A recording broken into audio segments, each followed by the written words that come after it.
أعوذ بالله من الشيطان الرجيم. بسم الله الرحمن الرحيم.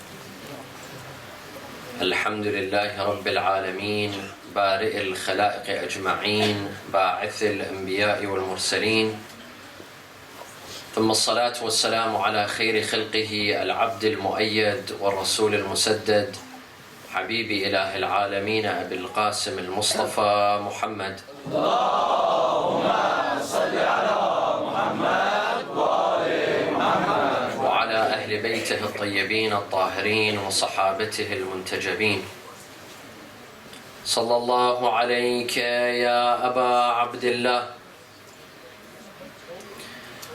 صلى الله عليك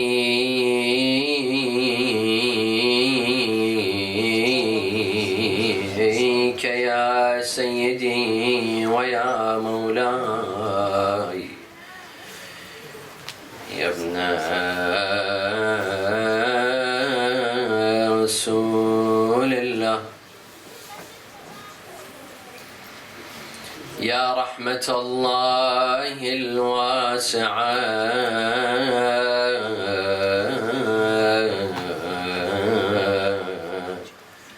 ويا باب نجاة الأمة،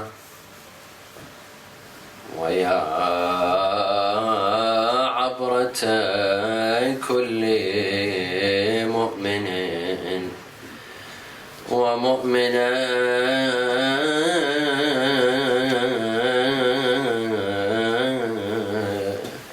يا مظلوم يا شهيد يا غريب كربلاء،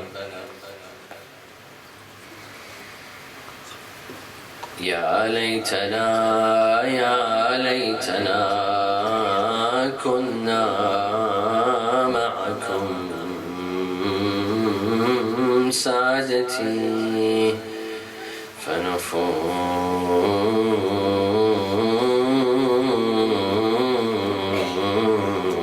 فنفوز فوزا عظيما.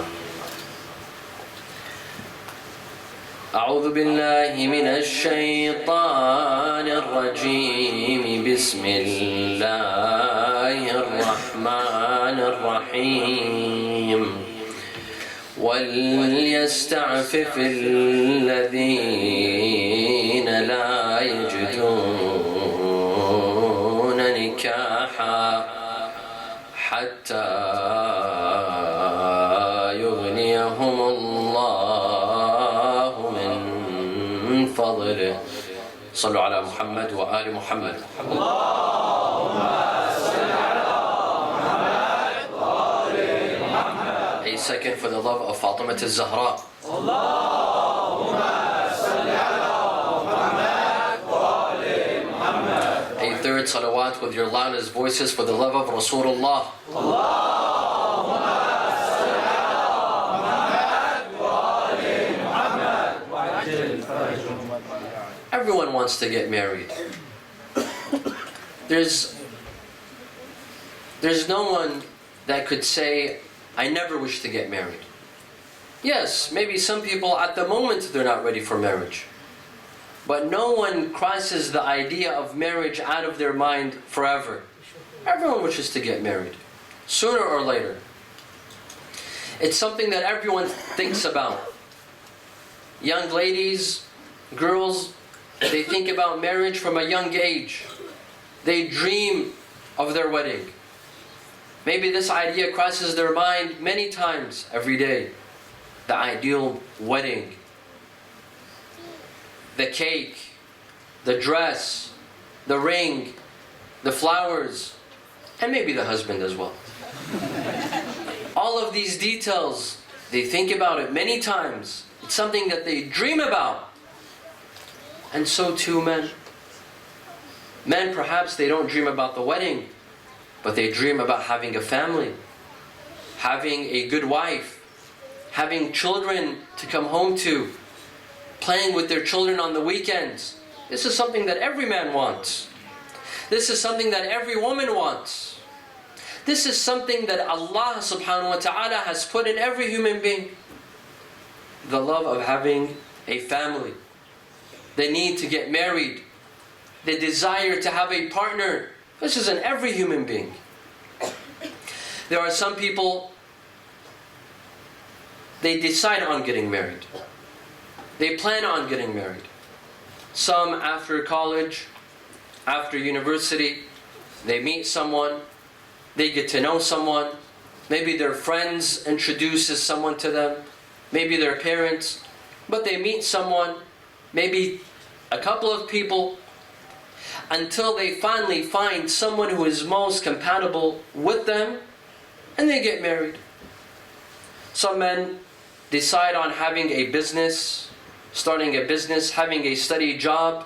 Once they can afford a marriage, they get married. Pretty much most youth, by the end of their 20s, most youth are already married.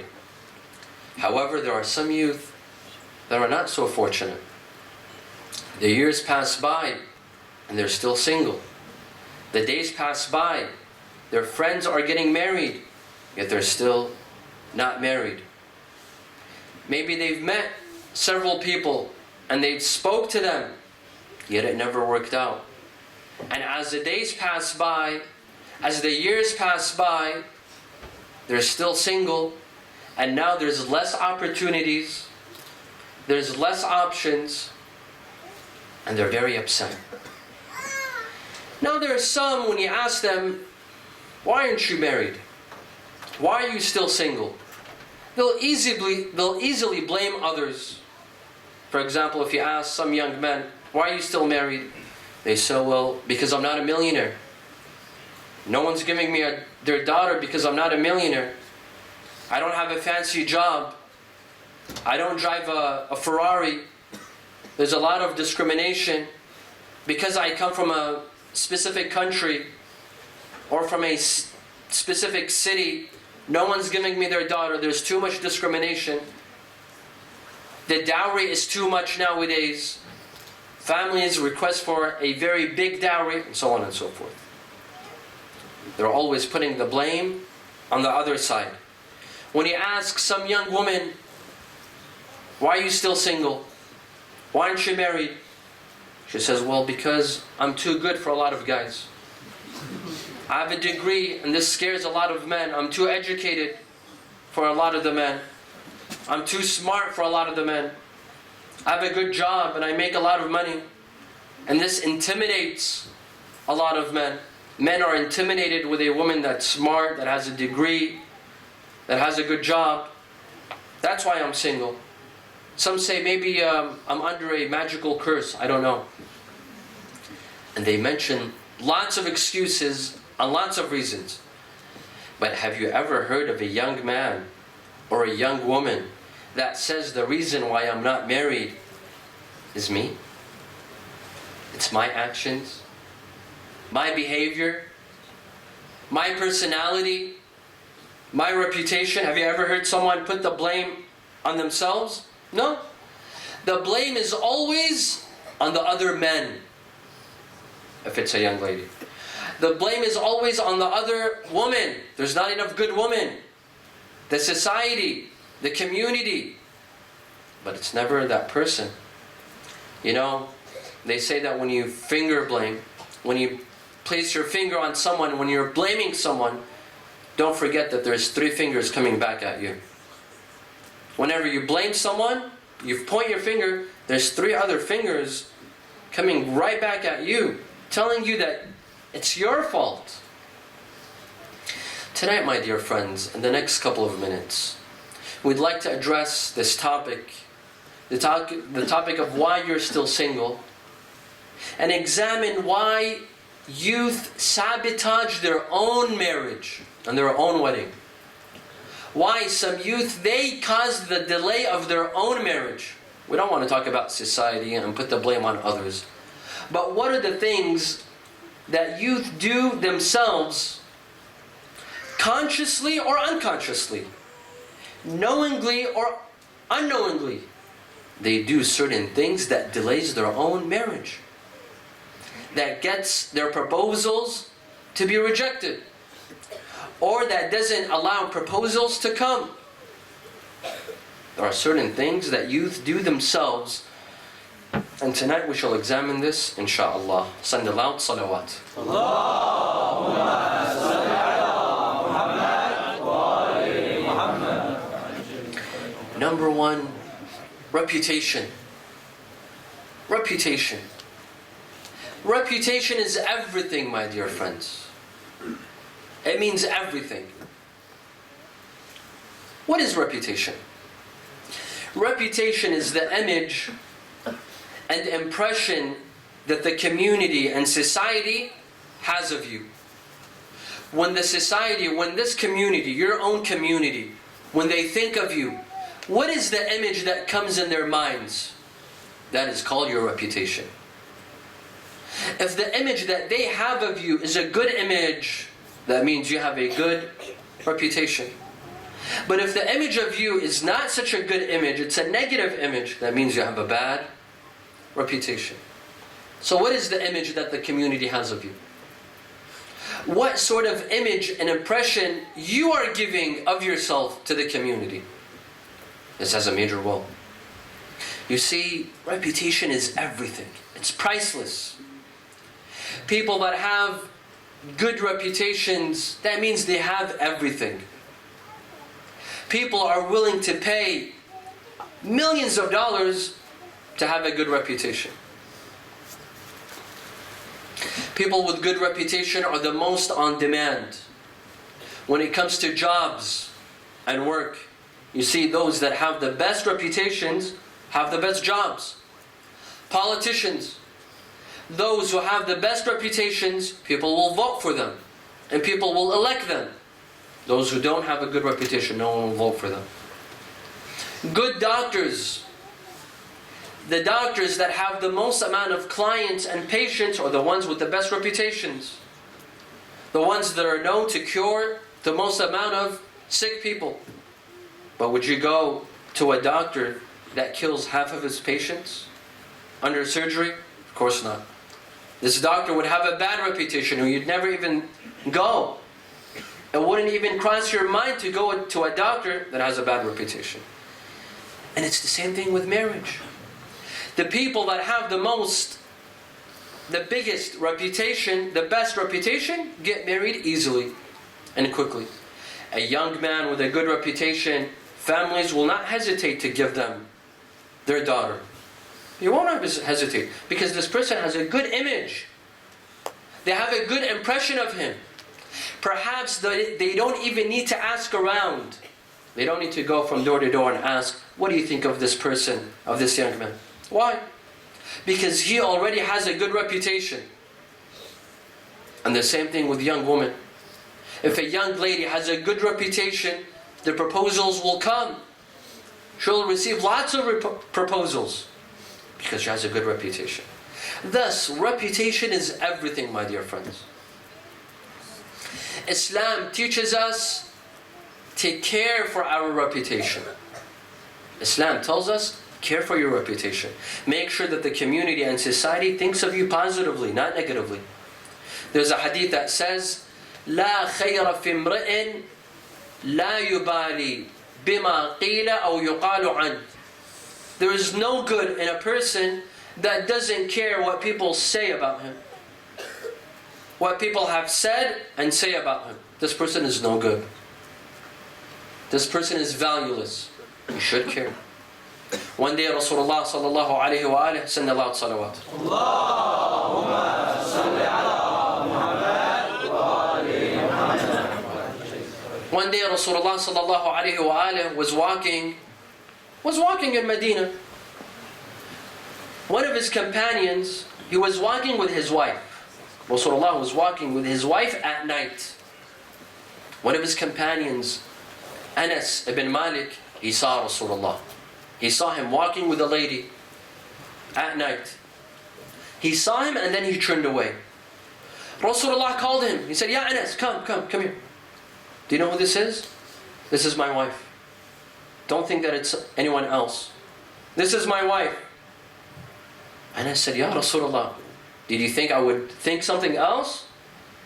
Did you think that I would be suspicious of you, think something else? He said, Ya Anas, inna الشيطان يجري في ابن آدم مجرى الدم من العروق. Ya Anas, shaitan is in our system, in our body, the same way that blood flows in our arteries. Meaning what? Meaning shaitan might come to you and tell you that maybe this is his girlfriend, not his wife. Maybe this is his mistress. You see, Rasulullah, who has the best reputation on earth, cares. He calls his companion and says, this is my wife. A lot of young brothers, they're seen in downtown, they're seen on the train with God knows who, and they don't care. People in the community, they see them, they see the young woman, they see the young man from the community behaving badly, but they don't care. Especially today, when everything is so easy. They just take out their iPhone or Samsung and take a picture of you, and the next day it's all over Facebook. Good luck getting married now. Reputation. Reputation is everything, my dear friends. There's some people that say, I don't care what people think of me. I don't care. I will do whatever I please and whatever I want. I will dress however I want. I will eat wherever I want. I will go wherever I want. This is not right. To say, I don't care what people think, this is not right. There's some people that say, only God can what? Can judge me. I don't know who was the first idiot who said this. Only God can judge me.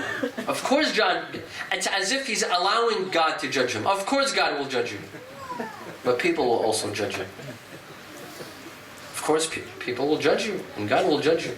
You know, in Iraq there's an Iraqi saying, maybe some of you are from Iraq. There's an Iraqi saying that says, أكل ما يعجبك والبس ما يعجب الناس. Eat what you want, but wear what people want. What people want.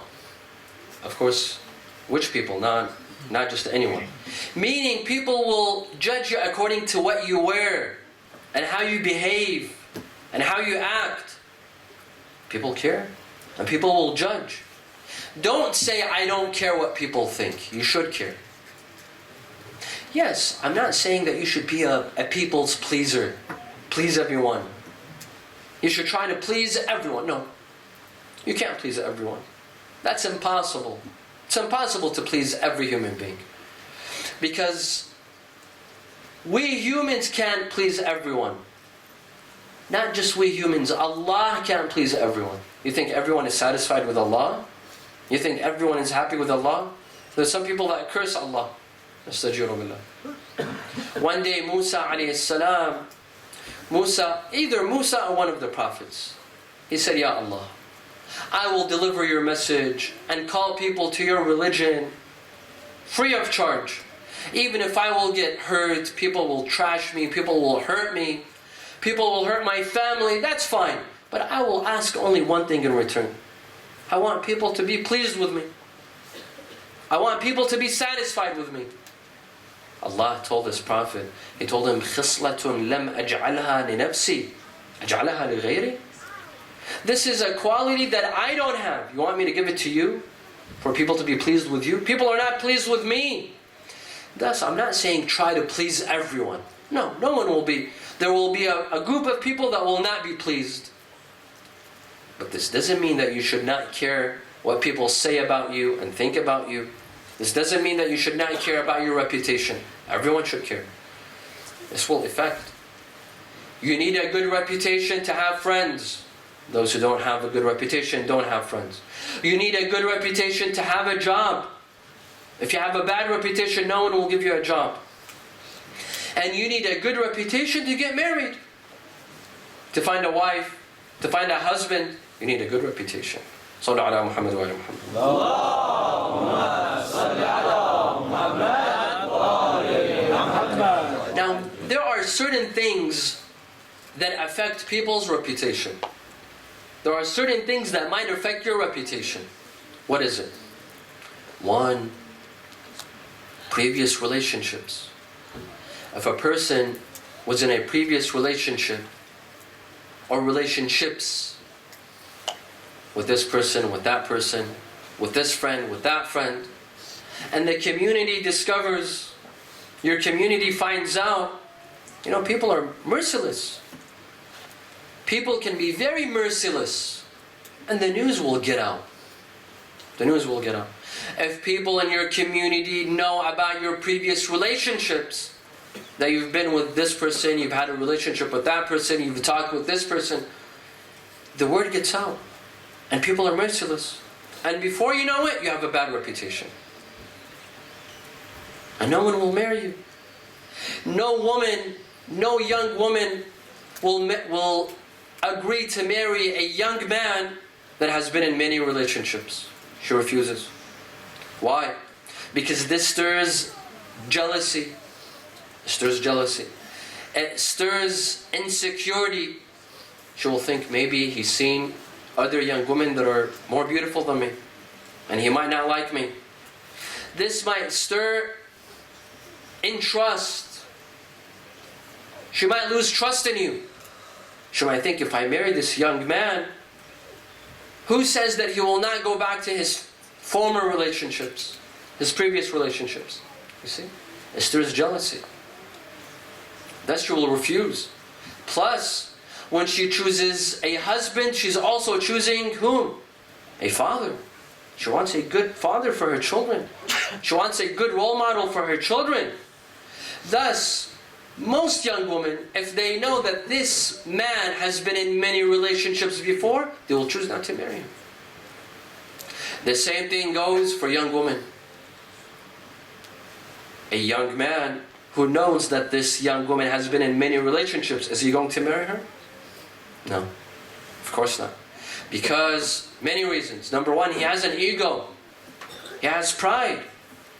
He doesn't want to marry a young woman who other men have seen, have talked to, have flirted with, have been in a relationship with. No man wants that. No young man wants that. He wants a young woman that hasn't spoken to other men, hasn't been in other relationships. Plus, he is also not choosing just a wife, he's choosing a mother. He's choosing a mother that will raise him good children, proper children. A role model for his daughters. He wants a role model for his daughters. And parents as well. Let's say that the young lady that you propose to, she doesn't mind. You've been in many relationships, she doesn't mind. Or that the man doesn't mind that this young lady has been in many relationships. But you know who cares? The parents. The parents mind. The parents don't want a daughter-in-law that has been in many relationships. They want a daughter-in-law that has a good reputation. You see how important a reputation is? Your reputation, if it's a good reputation, you're set. If it's a bad reputation, it can really harm you. It could ruin your social life, your marriage life. Well, some might be thinking, okay, well, maybe I've been in a relationship before. I've been in many relationships before. What should I go? What should I do? Should I bury myself now? Should I move to another country? No. You don't need to move to another country. And you don't need to bury yourself. But don't talk about it. Don't expose yourself. There's some youth, wherever they go and they sit and they talk about their relationships. Why? Believe me, if one person finds out, that means the entire country of Holland has found out. Because if one person finds out, second person will find out, a third, 10, 20, 100. And then your reputation will go down the drain. Thus, don't talk about it. If you have such a history, keep it as history. Keep it in the past. And don't talk about it. Don't open it with anyone. This is one of the ways that your reputation can be harmed. Another way that your reputation can be harmed, your online activities.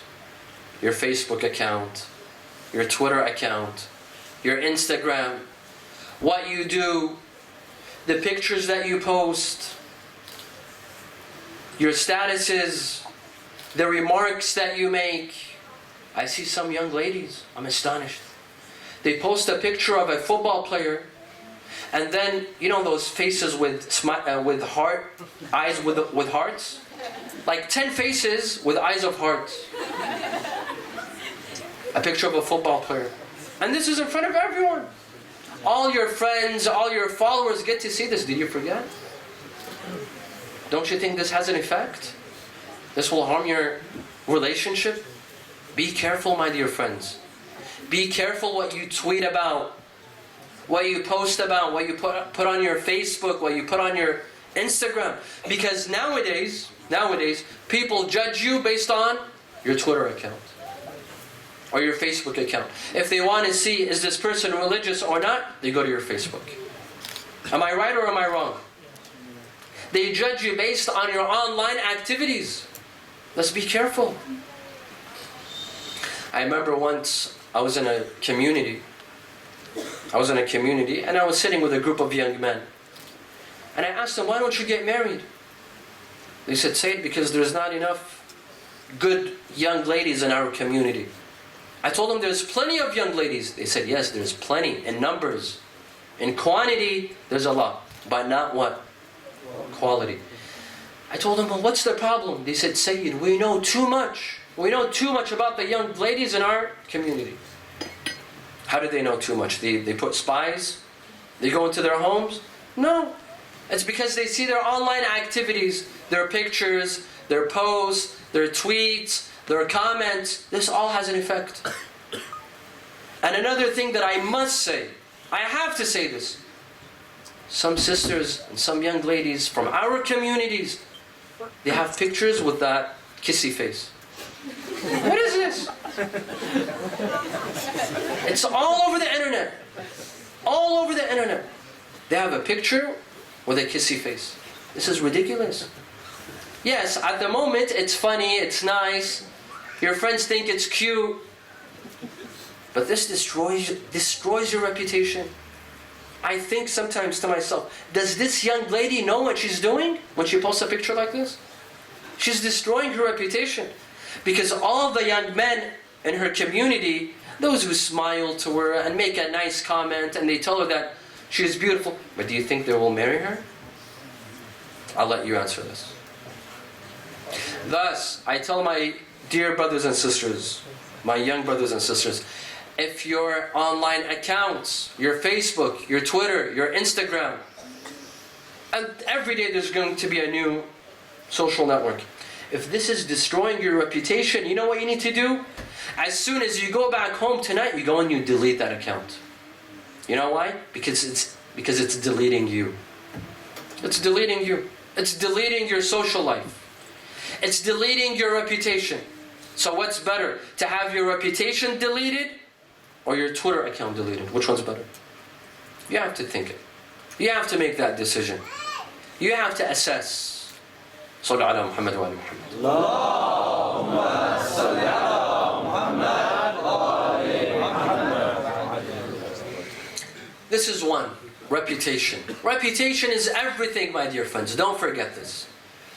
Number two, personality. Sometimes you have a good reputation. In fact, you might have a very good reputation in your community. You've never been in a relationship. You have a perfect reputation. And you might have the best looks as well. But what's the problem? The problem is when you meet someone with the intention of marriage, when someone proposes to you or starts speaking to you with the intention of marriage, as soon as they get to know you, they discover something. They discover your personality. They discover that your personality is, and how can I say this in a polite way?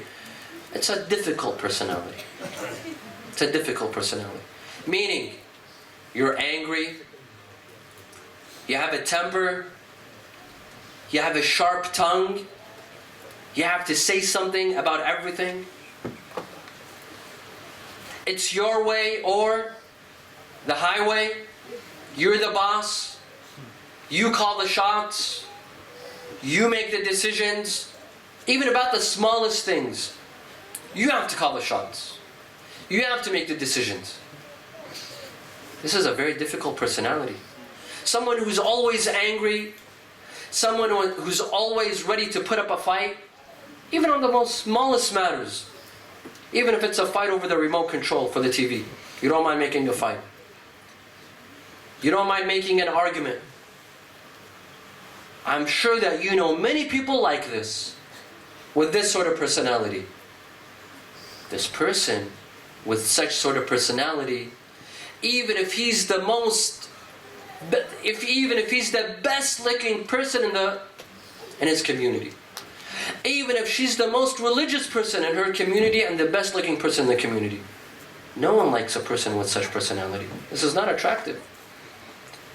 Even if you're physically attractive, but if your personality is not attractive, believe me, no one will want to be like you.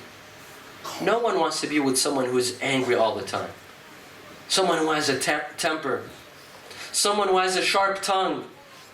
Someone who wants to call the shots. Who always wants to call the shots and be the boss and make the decisions. No one wants this. No one wants this. People get married not to get in fights. People get married to have a comfortable life, a happy life. People get married with someone who makes them happy, not someone that makes them miserable. People marry someone that makes them feel special, not that someone makes them feel terrible. They marry someone to have a comfortable house. They want their house to be peaceful, not a war zone, not a place of fighting, not a place of arguing. No one wants this. Thus, some people have to work on their personality. They might have a good reputation, but it's their personality. You know, some people with a difficult personality, they don't realize this. They don't realize that they have a difficult personality. They think that they have a strong character. They think that their character is strong. They think that they're intimidating. She says, yeah, he's intimidated by me. She doesn't know that she's driving him away with her sharp tongue or with her temper. She thinks that he's intimidated. She's intimidating. No, my dear friend, you're not intimidated. It's not about intimidation. It's about having a sharp tongue. Americans, they have a saying. They say, would you rather be right or would you rather be married? Would you rather be right or would you rather be married? You can't have both. You can't be married and be right all the time. That's impossible. Sometimes you have to sacrifice. Would you rather win an argument or win someone's heart and someone's love? Which one? You can't have both all the time. You can't win someone's heart and at the same time you want to win every argument and every fight. That's impossible. You want this person to love you, but at the same time you want to argue with this person every day and win that argument. That's impossible. That's impossible. Thus, my dear brothers and sisters, if you know a person with a difficult personality, if you have a difficult personality, and you know that your difficult personality is driving people away from you, you're getting rejected, your proposals are getting rejected because of your personality, or you're not receiving proposals because of your difficult personality, it's time to change. It's time to change your personality. What is your weakness? Is it your anger? Work on it. This is something doable. This is something possible. You have a temper? Work on it. You have a sharp tongue? You could work on it. You're too judgmental? Work on it. You don't forgive people? Be more forgiving. Be more understanding. It's a must. If you don't want to change, you know what will happen? You will stay by yourself forever. Your friends will get married. Your friends will start having children. Your friends will start having grandchildren, and you're still single. You'll be attending a lot of weddings, but not your own. Thus, you have to think about it. You have to think about your personality. You have to ask yourself this question: is my personality driving people away from me? Or do I have an attractive personality?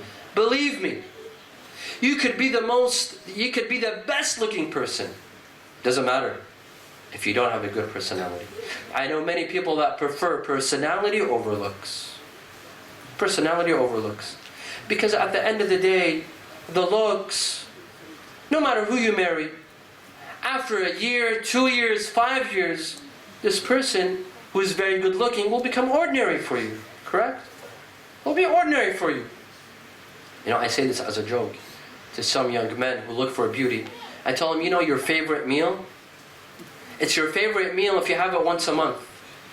But if you have your favorite meal every day for the next year, is it still going to be your favorite meal? Of course not, because you're having it every day. A person who's beautiful, that's good, that's great. But when you get used to that person after 2 years or 3 years, the looks are normal. But what lasts is the personality. What lasts is the personality. If you marry a person for their looks, what if tomorrow their looks go away? What if they get in a car accident and their face is disfigured? Have you seen the movie Vanilla Sky with Tom Cruise? If you've seen the movie, you know what I'm talking about. The face was all disfigured. If you marry a person for beauty, 1 week after the marriage, this person gets in a car accident and the face is disfigured. What do? Go get a divorce? What do? You're stuck with a person with an ugly face. But if that person has a beautiful personality, what's important is the personality. This is very important. That marriage will last. Sallu ala Muhammad wa ala Muhammad. Allahumma salli ala Muhammad wa ali Muhammad. Number 3, standards. Everyone, when getting married, everyone has standards. We all have a certain criteria that we look for. Women have a certain criteria that they look for in a husband, and men have a certain criteria that they look for in a wife. And this is great. This is perfect. In fact, Islam tells you to have standards. Islam tells you to have certain criteria. Don't marry someone without criteria. You have to have certain standards. Islam says, "Man ja'akum man tardawna deenahu wa khuluqahu fazawwiju." If someone comes to you with good religion, with good faith, and good akhlaq, then marry him. It's the standards. Islam is giving you standards. Thus, having standards is important. Having certain criteria is important. But there's some people, their standards are unrealistic. Unrealistic standards. The criteria that they have in the husband or wife is unmet. It's unmatched. Some young ladies, you ask them, what do you look for in a husband? Some young men, let's start with the men first. Some young men, you ask them, what do you look for in a wife? They say, well, first of all, she has to be very beautiful. She has to look like the actresses in Hollywood. This is her looks. As for her faith and religiosity, she has to be almost like Mother Teresa. Almost as religious as Mother Teresa. Her personality has to be dashing. She has to be a great cook. She has to cook like a professional cook. And money, she never asks for money. She never asks for a credit card. She doesn't want to ever sit and talk and cuddle and, have long conversations, no. And she doesn't mind me going out with my friends every single night. Some young men, this is what they expect in a wife. This is what they expect. I know this would be perfect. This would be great. But this is impossible. Such young lady, I don't think she exists. Some young woman, you ask them, what do you look for in a husband? She says he has to be absolutely beautiful, great salary, great car, great personality, very romantic. He takes me out on a date every Friday night. He has to be a great listener. He doesn't talk much, but he has to be a great listener. And we sit in the middle of the night and we talk for several hours. And most importantly, he doesn't take orders from his mom. I say, this man, if you ever see him, give him my salam, please. Because he does not exist. This is unrealistic, my dear friend. Have standards.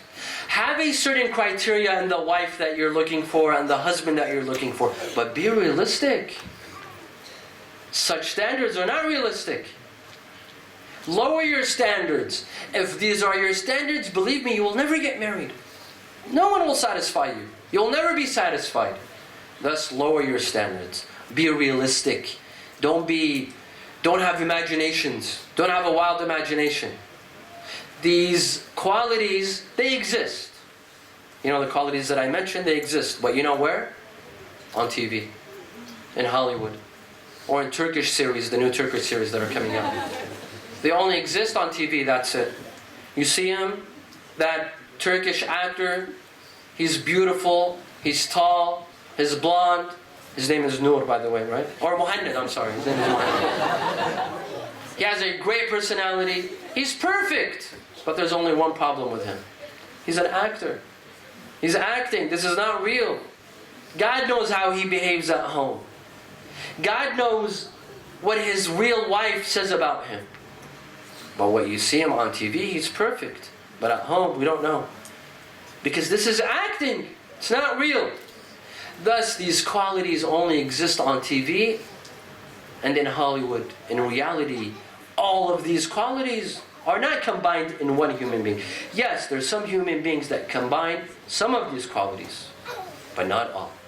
Thus, I tell my dear brothers and sisters, you have to be realistic with your criteria and with your standards. Lower them.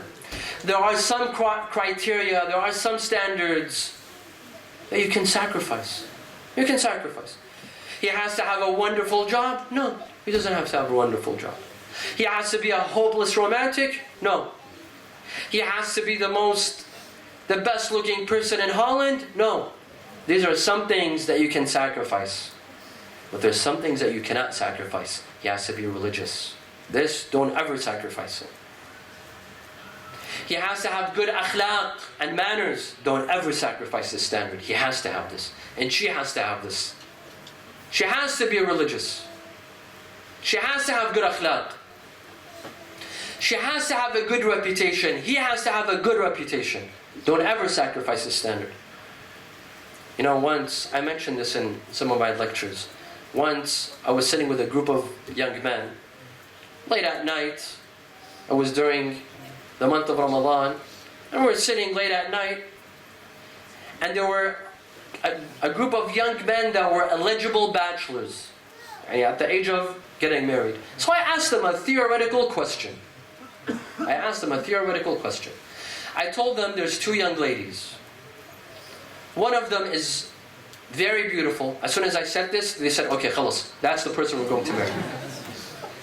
I told them there's two young ladies. One of them is very beautiful, but she's not so religious. And there's another young lady that's very religious, but not so beautiful. Who would you marry? And here it was interesting to hear about what they had to say and their opinions. Half of them said, we'll choose the one that's very beautiful, but not so religious, with the hope of making her religious. I told them, what sort of hopes is this? What sort of hope is this? Thus, my dear friends, there are some standards. Don't give them up. There are some qualities that you should hold on to no matter what. Even if you have to stay single until you're 40. The person you marry has to be religious. Because you want to live with this person forever. For richer, for poorer, until death, do us part, as they say. This person is going to be the father, the mother of your children. That's religion, akhlaq, reputation. This is a must. Everything else you can sacrifice. All the other qualities you can do without. And also, when you're searching for the perfect person, everyone's searching for the perfect husband, the perfect wife. Ask yourself, are you perfect as well? When you're searching for the perfect wife, do you make a perfect husband? When you want a wife like Fatima al-Zahra, are you like whom? Ali ibn Abi Talib alayhi salam? Are you like that? There are some people that want a wife like Fatima al-Zahra, but he's more like, I don't know, Khalid ibn al-Walid or Muawiyah. Is this fair? Or she wants a person like Amir al-Mu'mineen, but You fill in the names. This is not fair. This is not fair. Thus, look at the standards that you want and be careful. Salli ala Muhammad wa ala Muhammad. Allahumma salli ala Muhammad wa ali Muhammad. Some people, they have a good reputation and they're religious and they have good looks. And they might even be speaking to someone.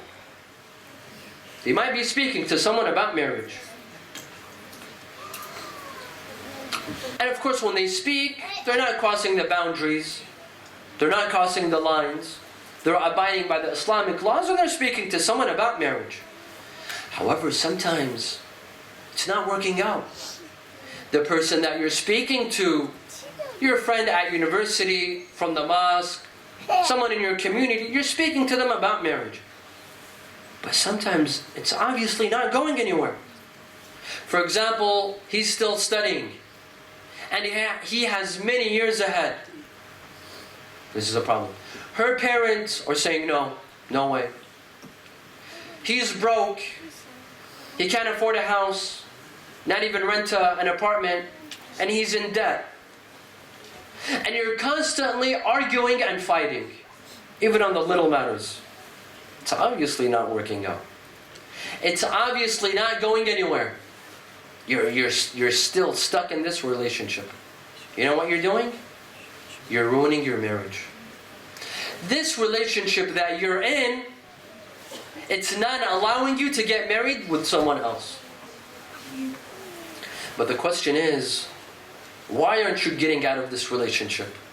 You're speaking to someone, you're in a relationship, and it's a destructive relationship. But why aren't you ending it? You know why? It's a 4-letter word.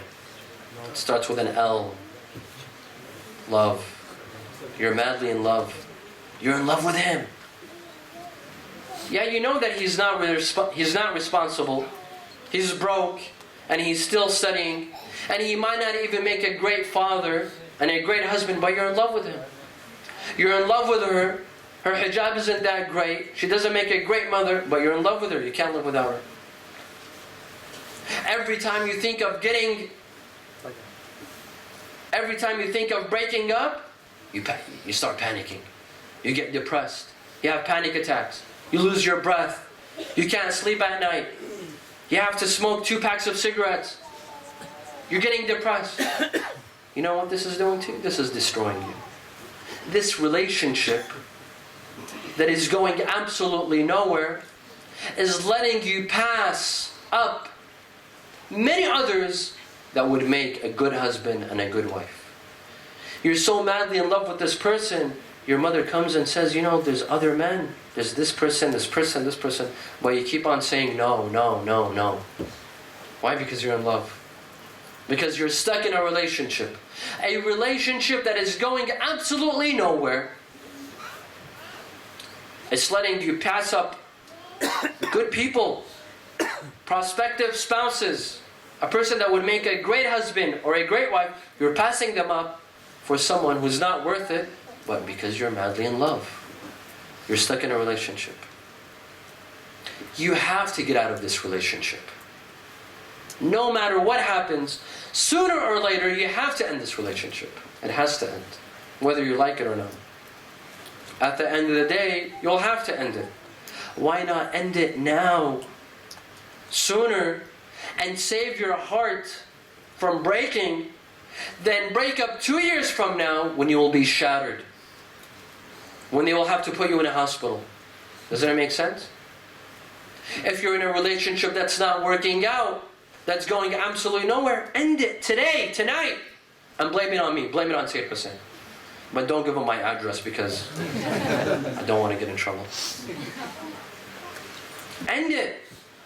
It's destroying you. It's causing you pain.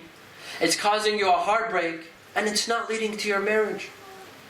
And the years are passing by. And sooner or later the train will pass. Thus you have to end this relationship. Don't say, I can't. You can. Your heart tells you you can't, but you know you can. Some people say, but I can't live without this person. I'm so in love that I can't live without this person. No, you can. How old are you? 23? You've been in a relationship with a year? You lived without this person for 22 years. You forgot? You forgot how life felt like before this person? Why can't you go back to that life? You lived all your life without this person. Why can't you continue living without this person? Don't tell me you can't live without this person. You can't. We human beings can live without anything except three things. Food, water, and oxygen. That's it. These are the only three things that we can't live without. We can live without everything else. Everything else. Thus, tonight when you go back home, assess your current relationship. Assess it. Is it going somewhere? Is it leading to a real marriage anytime soon, not 10 years from now? Will it lead to a marriage within a year or 2 years, or no? This relationship is going absolutely nowhere. It's causing me depression. It's causing me heartbreak. If this is the case, end it tonight. End it tonight. And don't have false hopes. Don't have false hopes. Don't say this. Don't say, well, my parents don't agree now, but they'll agree inshallah in the future. Her parents are saying no, but inshallah they will say yes. Yes, inshallah. Everything is in the hands of Allah. But don't have false hopes. Right now he's in debt, 10,000 euros, but inshallah within a year he'll make 30,000 euros. These are false hopes. Don't have false hopes.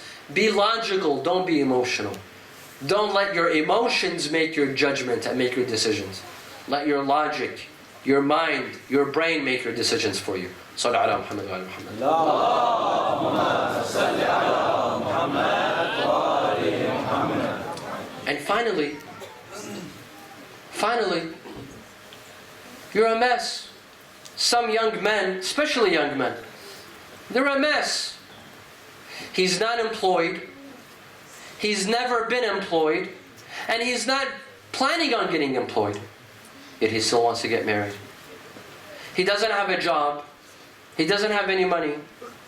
He's 30 years old. He's still living with his parents, along with 5 other siblings, brothers and sisters, all in one room. And he comes and tells his mother, I want to get married, find me a wife. Who will agree to marry you? You're 30 years old, you don't have a job, you've never had a job. You still live with your parents. And you expect someone to marry you and agree to marry you?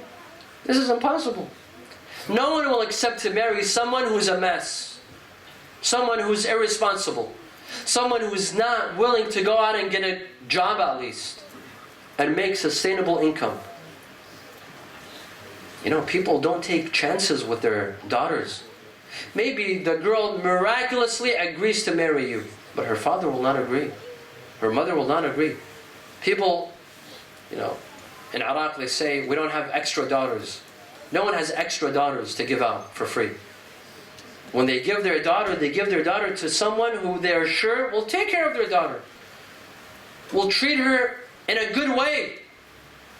Thus, if you're a mess, if you sleep all day and you're up all night, you spend all your money going to a shisha cafe with your friends every single night, this is not responsibility, my dear friends. This is a certain period. This is a certain period in the life of every young man, correct? But then they have to grow out of this period. You can't continue going to a shisha cafe every night with your friends and you spend how much? 20 euros, 30 euros, 40 euros on one night. This has to end. Otherwise you'll not be able to get married. No one will give you their daughter. Thus, if you're a mess, it is time to feel responsible and to become responsible. Everyone will get married, my dear brothers and sisters. No one will remain single. Have hope in Allah. If right now you've proposed to a couple of homes, to a couple of people, and you've been rejected, that's fine. Don't lose hope. You know, there's some young men, they've proposed 5 times, 10 times, 15 times. If they've been rejected, I see some brothers are nodding their heads. Rejection is okay. To be rejected is fine. This doesn't mean that you will never get married. No, inshallah you will get married. Maybe you haven't received some proposals. Or you've received proposals, but not the proposals that you want. That's fine. They will come. have hope in Allah subhanahu wa ta'ala, have hope in the All-Merciful, and at the same time work on yourself. There are some qualities that you have to work on, whether it's reputation, or personality, or your qualities, or your present relationship, whatever it is, you have to work on them, and Allah subhanahu wa ta'ala will help you. At the end of the day, you will get married, inshallah. Allah is saving you for the right person. Right now, if you're single and you're not getting married, Allah is saving you for the right person for you. Have faith in Allah. Trust Allah. And the right person will come. Rasulullah sallallahu alayhi wa alihi had a perfect reputation. Rasulullah had an exemplary reputation. That is why Rasulullah himself did not go and propose. Khadija came and proposed to him because he had a good reputation. You see? When you have a good reputation, they will come to you. You don't need to go to them. Reputation is very important. Khadija came to Rasulullah. Even though Rasulullah was poor, he didn't own anything. Rasulullah was known as Yatim Quraysh, the orphan of Quraysh. He was an orphan. When Khadija proposed to Rasulullah, the women of Quraysh, they came and they told her, you didn't find anyone else? Someone who has more money? Someone who's more wealthy? Someone who has a better position in society? She said, no. I wanted him because I know he has faith. I want him for his heart and for his spirituality. He had a good reputation. He was known as As-Sadiq al-Amin, the trustworthy, the honest and trustworthy. He had a good reputation. Thus Rasulullah did not even need to go and propose. The proposal came to him. Abu Talib, the uncle of Rasulullah sallallahu alaihi wasallam, they told him, Ya Abu Talib, women come and propose to your nephew? Aren't men supposed to go and propose? How come your nephew, he received a proposal? This is not very manly like. Men have to go and propose. He said yes. He said yes. All men have to go and propose unless they are like my nephew, Rasulullah. Then women will come and propose to them. If he's a man like Rasulullah, like my nephew, women will come and propose to them because he has a good reputation. Because he has a good reputation. And you see this marriage between Rasulullah and Khadija, the most beautiful marriage. Full of love, full of harmony. Rasulullah sallallahu alayhi wa sallam would face so much difficulty. He would face so much pain from Quraysh. They would beat him. They would stone him. They would call him a liar. They would call him a magician. They would call him insane. They would call him insane. He would face so much difficulties and pain, but you know what would take all that pain away from him? When he would come back home to Khadija. All he would need is a glance. Sallu ala Muhammad wa ala Muhammad. Allahumma salli ala Muhammad wa ala Muhammad. All he would need is a glance to the face of Khadija. He would forget all of his pain, all of his agony. This is a marriage. This is a beautiful marriage. A harmonious marriage between Rasulullah and Khadija. When Khadija passed away, and by the way, Khadija had given everything for the sake of Rasulullah. Everything. All of her wealth she gave to Rasulullah. To the point that the day she died, Khadija did not own a kafan. She didn't own a kafan. Rasulullah shrouded her with his own shirt. Or in another narration that her kafan came from the sky, came from Jannah as a gift from Allah. She didn't own a kafan. Because everything that she owned, she gave to Rasulullah sallallahu alayhi wa alayhi. Allahumma salli ala Muhammad wa ala. That is why Rasulullah said his famous quote, مَا قَامَ الْإِسْلَامِ إِلَّا بِسَيْفِ عَلِيٍّ وَمَا لِخَدِيجَةٍ. Islam rose because of the sword of Ali and the wealth of Khadija. This was a beautiful marriage. The day that Khadija died, the year that Khadija died, Rasulullah called that year Am al-Huzn, the year of sadness, because he lost his backbone, his support.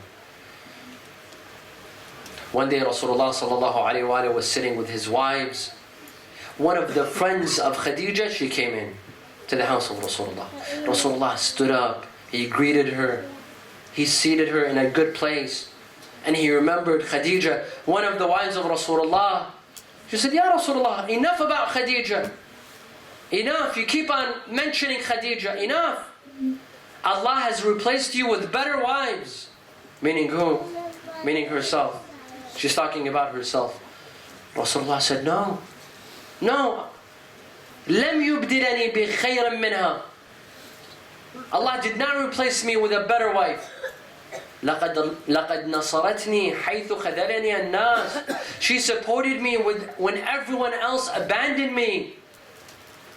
When my closest family members and relatives, they ignored me and abandoned me, I had Khadija. She put her wealth, her support. She gave me her time, her love, her support, her compassion. She gave me everything. How can I forget Khadija? من مثل Khadija? Who is like Khadija? And that is why Rasulullah loved Khadija so much, and he loved Fatima al-Zahra as well, because she was the daughter of Khadija. Because she was the daughter of Khadija. When Rasulullah would see Fatima, he would remember Khadija. That is why Rasulullah and Fatima al-Zahra had a very special relationship. They were very close. Because he would remember Khadija and the love of Khadija and the support of Khadija. And Fatima al-Zahra also loved Rasulullah so much, to the point that she would take care of him like his own mother.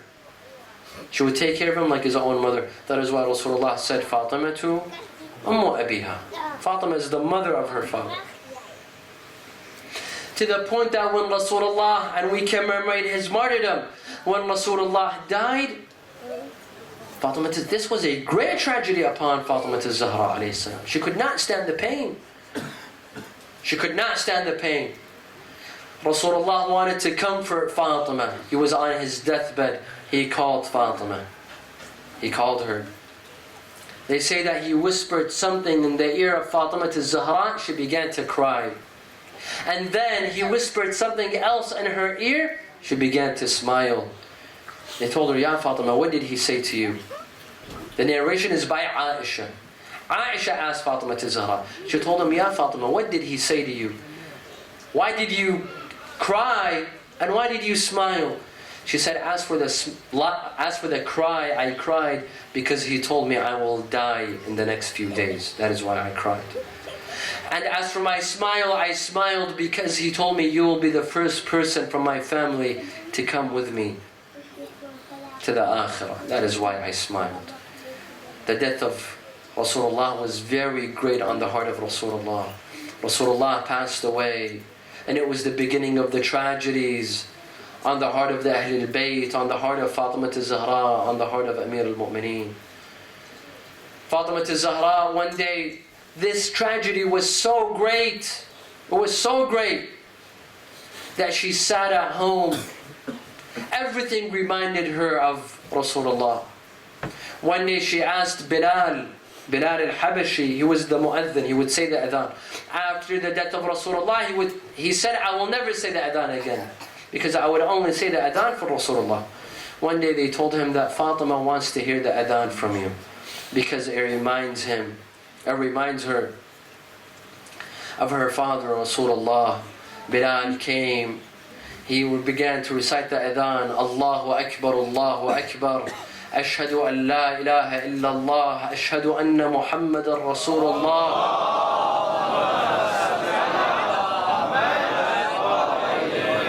They told him, Ya Bilal, stop reciting, because Fatima has fainted from the sound of the name of her father Rasulullah.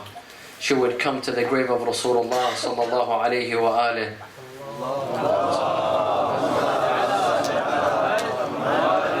She would come and sit next to the grave of Rasulullah. She would hold some of the dust and sand from the grave of Rasulullah, smell this dust, and it would remind her of her father Rasulullah sallallahu alaihi wasallam.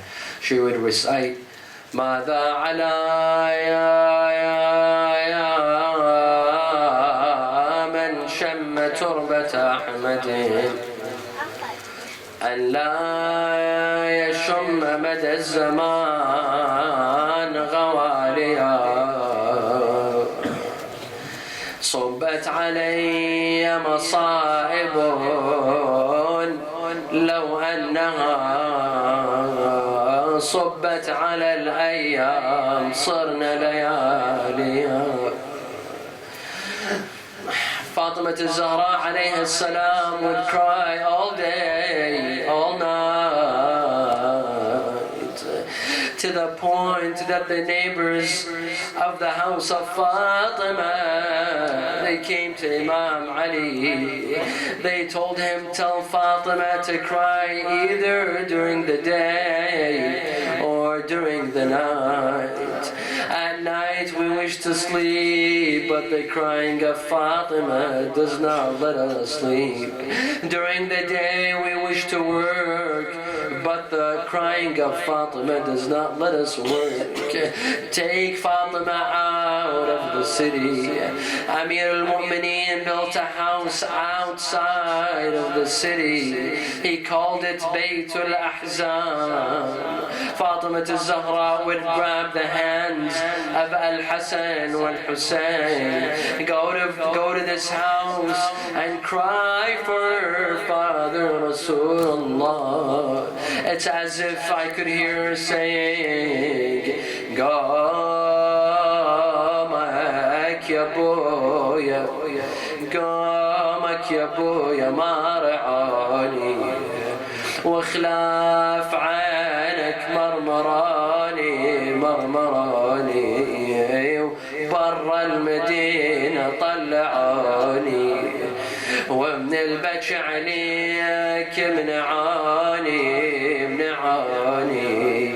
ومن البكي عليك عميا عيوني ورا الباب لما نهيسوني للحائط وله عصراني يابا كسروا العين وسقطوني. صلوا على محمد وآل محمد.